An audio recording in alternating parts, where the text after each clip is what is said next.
નમસ્કાર દર્શક મિત્રો, આપ જોઈ રહ્યા છો મુંબઈ તરંગ ન્યૂઝ. હું છું એન્કર અર્પિતા પટેલ. હવે જોઈએ અગત્યના સમાચાર.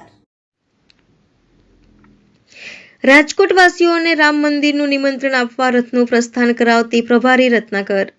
રામ આસ્થાનો વિષય છે, રત્નાકરજી રથ દરેક વોર્ડમાં ફરશે.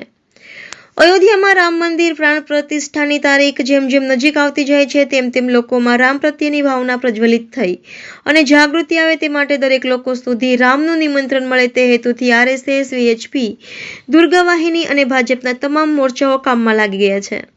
ત્યારે રાજકોટ શહેરના લોકોને રામ મંદિરનું નિમંત્રણ આપવા માટે આવેલા ગુજરાત ભાજપના પ્રભારી રત્નાકરજીએ આજે રથનું પ્રસ્થાન કરાવ્યું હતું, જે શહેરના દરેક વોર્ડમાં ફરશે અને ઘરે ઘરે જઈ નિમંત્રણ આપશે.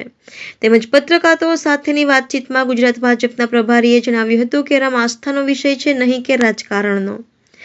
રાજકોટ ભાજપ કાર્યાલય ખાતે આજે ગુજરાત ભાજપ પ્રભારી રત્નાકરજીએ શહેર ભાજપ પ્રમુખ મુકેશ દોશી, ધારાસભ્યો અને વિવિધ મોરચાઓના હોદ્દેદારો સાથે એક બેઠક યોજી હતી.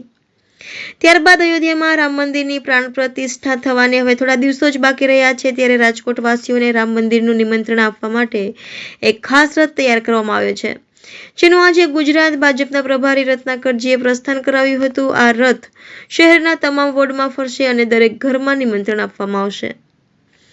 મુંબઈ તરંગ ન્યૂઝ, રાજકોટ. अयोध्या, भगवान राम मंदिर, यह जो उनके मन की श्रद्धा है, इतने वर्षों से प्रतीक्षा करी है, बहुत इसके साथ त्याग जो खड़ा किया है समाज ने, उस प्रतीक्षा को उनके घर में, उनके अपने रामलला अपने घर में विराजमान होने वाले हैं, अपने खुद के घर में आने वाले हैं. एक लंबी तपस्या के बाद जो में से मुक्त होकर इस मंदिर में स्थापित होने वाले हैं, इसकी सूचना लेकर, इसकी जानकारी लेकर पार्टी का हर कार्यकर्ता पूरा एक सभी के घर घर जाना, सबको बताना, सबके तक अयोध्या जाने का निमंत्रण देना, यह भी इसके पीछे का उद्देश्य है. एक अच्छी तैयारी हमारे भारतीय जनता पार्टी राजकोट के कार्यकर्ताओं ने करी है. तो सभी वार्डों में भी जाएंगे, सभी के घर घर तक जाएंगे और इस संदेश को पहुंचाएंगे कि अयोध्या में अपने घर में भगवान रामलला विराजमान होने जा रहे हैं. यह जानकारी भी उनके तक पहुंचाएगी. जो AIMI के जो ओवैसी अपर की उन्होंने ऐसा बयान दिया है जिससे अराजकता फैला सकती है, जैसा बयान दिया है. देश में यह परिस्थिति जब से यह बात शुरू हुई है, देश की अपनी आस्था का विषय है.